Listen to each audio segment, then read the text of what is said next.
आप भी real estate investment को लेके कंफ्यूज हैं कि आपका वंस जो इन्वेस्टमेंट होगा वो लार्जर नंबर पे आपको रिटर्न देगा या लार्जर नंबर पे नुकसान होगा। बहुत सारे लोग इस बात को लिए कंफ्यूज रहते हैं कि जो रियल इस्टेट का इन्वेस्टमेंट होता है वो एक बार में आपकी सारी कमाई को उसमें आपका पैसा जो होता है कंज्यूम हो जाता है, और जो रिटर्न का चांसेस होता है इन केस अगर आपने कोई गलत प्रॉपर्टी ली या किसी भी तरीके का कोई डिस्प्यूट अराइज हुआ तो आपके सारे पैसे पानी में चले जाते हैं। तो इसी बात को आपको मैं क्लैरिफाई करूंगा, एक एक पॉइंट आपको बताऊंगा कि रियल इस्टेट में इन्वेस्टमेंट किस तरीके से आप करेंगे कि आपका जो पैसा होगा पूरा का पूरा सेफ होगा और किसी भी तरीके से आपको कोई उसमें या ना तो लीगल और ना ही तो डिप्रिसिएशन जैसी कोई परेशानी या प्रॉब्लम आएगी।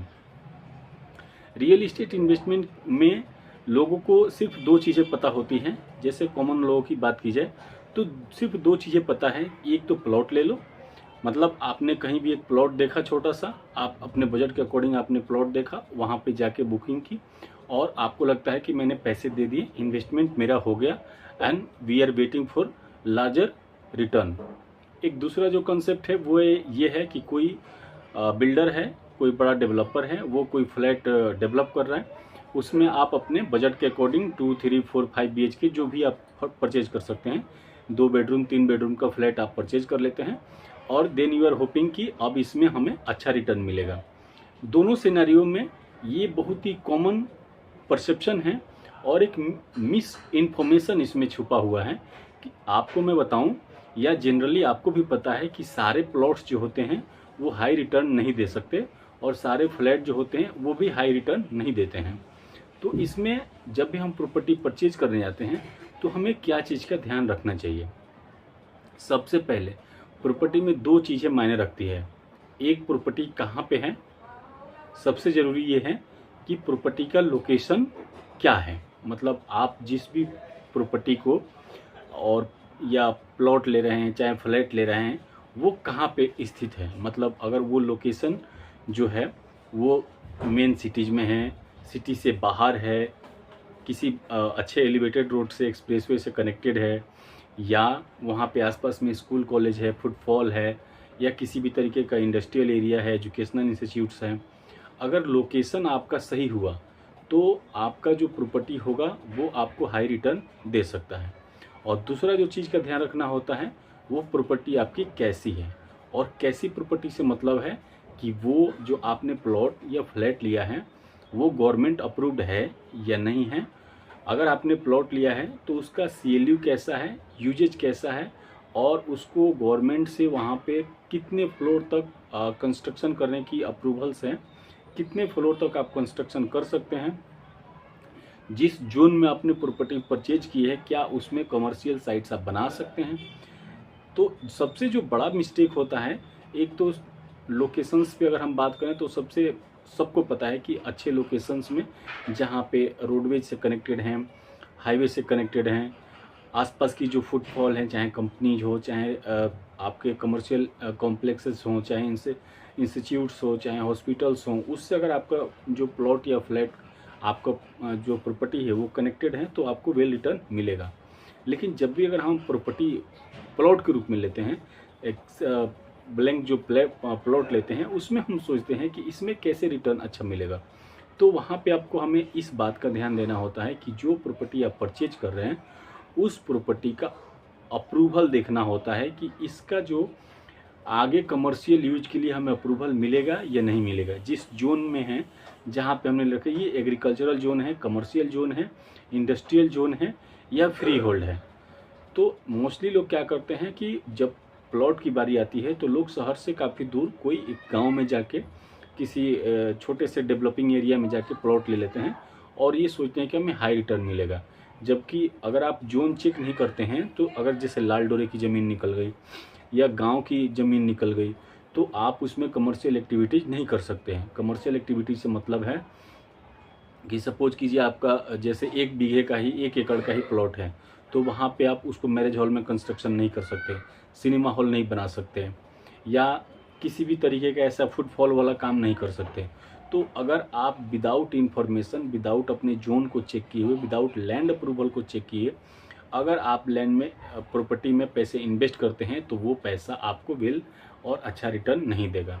वहीं पे जितने समझदार लोग हैं जो रियल एस्टेट में कंटिन्यूअस जिनका इन्वेस्टमेंट होता है, जो प्रॉपर्टी बना रखी है, जो लोग खरीदते बेचते रहते हैं, उनको पता रहता है कि जब भी हम अगर प्लॉट की लेते हैं, प्लॉट में जब भी आप लीजिए तो उसका जोन ज़रूर चेक कीजिए कि ये जोन कौन सा है, मतलब रेसिडेंशियल है, कमर्शियल है, इंडस्ट्रियल है, फ्री होल्ड है, लाल डोरा है।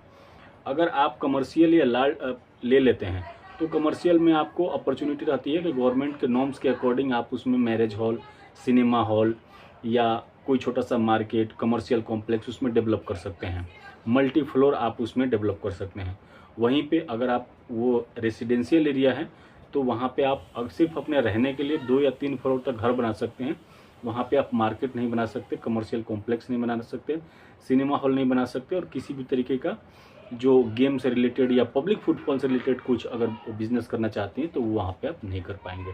तो इसलिए जो जोन है उसको चेक करना, उसको वेरीफाई करना बहुत ज़रूरी होता है।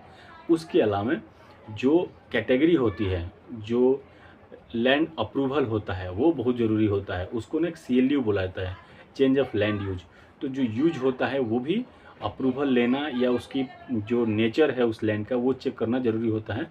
आसपास के एरिया में आप जहाँ भी इन्वेस्टमेंट के लिए जा रहे हैं तो आप आसपास के एरिया में ज़रूर चेक कर लीजिए कि अगर यहाँ पे किसी ने प्लॉट लिया है तो उसको अप्रूवल लेने में, चेंज करवाने में, उसको यूजेज को कोई दिक्कत परेशानी आई है, नहीं आई है, अगर आई है तो क्या दिक्कत आई है और क्या उसका प्रोसेस है। अगर आप किसी पर्टिकुलर दिल्ली NCR के किसी लोकेशंस का जानकारी लेना चाहते हैं तो आप मेरे व्हाट्सअप नंबर पे कॉल करके आप मुझे जानकारी ले सकते हैं। दूसरा, फ्लैटों से रिलेटेड जो है, फ्लैटों में भी कोई भी फ्लैट आप लेते हैं तो आपको हाई रिटर्न देगा, इसकी बहुत ज़्यादा संभावना या बहुत ज़्यादा गारंटी नहीं होती है। सबसे ज़रूरी चीज़ ये होता है कि आप कनेक्टिविटी चेक कीजिए। जैसे अगर मार्केट के आसपास में है, कोचिंग इंस्टीट्यूट्स के आसपास में है, कमर्शियल कॉम्प्लेक्स के आसपास में है, इंडस्ट्रीज़ के आसपास में, तो वहाँ पे आपको इसका रेंटल इनकम अच्छा मिल जाएगा। वहीं पे आप थोड़ा सा ऐसे रिमोट एरिया में अपना फ्लैट बुक कर लेते हैं जहाँ पे कोई कनेक्टिविटी नहीं है, जहाँ आने जाने में लोगों को दिक्कत है, आसपास में कमर्शियल एक्टिविटीज़ नहीं है, तो आपको उसमें रेंटल इनकम अच्छा नहीं मिलेगा, बाद में उसको बेचने में भी दिक्कत आएगी। तो इसलिए जब भी आप प्लॉट या फ्लैट लेने जाते हैं तो आप प्रॉपर्टी के लोकेशन और उसका जोन, उसका जो यूज का, किस टाइप की वो ज़मीन है, उसकी जानकारी ज़रूर लें। और जैसे मैंने अपने लास्ट की वीडियो में बताया है कि आप उसमें जो लैंड की जो चेन है उसको चेक कीजिए, सेल डीड चेक कीजिए। अगर बिल्डर से आप फ्लैट ले रहे हैं तो उससे कंस्ट्रक्शन अप्रूवल लीजिए। उसके अलावा आप बैंक से जो गारंटी बैंक देता है जिस पर आप लोन लेते हैं उनसे भी वेरीफाई कीजिए, और नज़दीक के जो तहसील ऑफिस होता है वहाँ पे जाके खुद से अपने तरफ से चेक करने का प्रयास कीजिए। मैं आपको लास्ट में यही कहना चाहता हूँ कि रियल इस्टेट का इन्वेस्टमेंट बहुत अच्छा है। आपको मल्टीपल जो गुणात्मक जिसको बोला जाता है हिंदी में, वो आपको इन्वेस्टमेंट रिटर्न आपको मिलेगा।